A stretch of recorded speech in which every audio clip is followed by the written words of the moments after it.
بيشجع نيتنا أشهد لا إله إلا الله وأشهد أن محمدا رسول الله وكان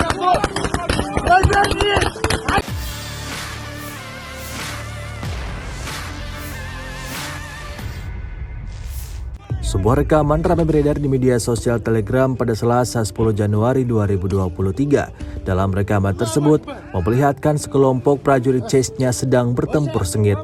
Di garis depan pertempuran paling berdarah terjadi, pejuang Chechnya menghancurkan tentara Ukraina. Tampak dalam rekaman, seperti apa semangat juang dari para prajurit Ahmad. Salah satu dari mereka dengan tegas mengatakan bahwa mereka siap berjuang sampai nafas terakhir. Salah satu pejuang Chechnya terlihat alami luka pada bagian wajahnya. Namun hal tersebut bukan menjadi alasan untuk berhenti berjuang. Bersama dengan rekan-rekannya, mereka melancarkan serangannya ke arah musuh dan sesekali meneriakkan kalimat-kalimat doa. Hingga video ini beredar, beragam komentar dituliskan warganet. أشهد لا إله إلا الله وأشهد أن محمدا رسول الله وكان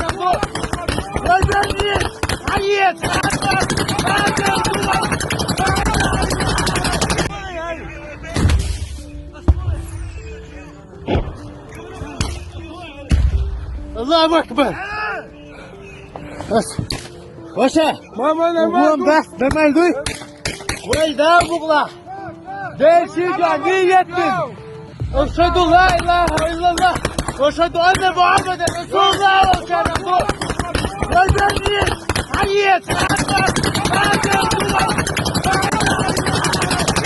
Sejauh ini selama invasi berlangsung, Rusia secara total melaporkan 367 pesawat Ukraina, 200 helikopter dan 2.856 kendaraan udara tak berawak, serta sistem rudal anti pesawat dieliminir oleh pasukan Vladimir Putin.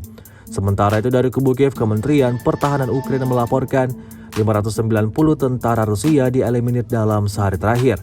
Total 111.760 prajurit Federasi Rusia meninggal sejak awal konflik hingga hari ke-321.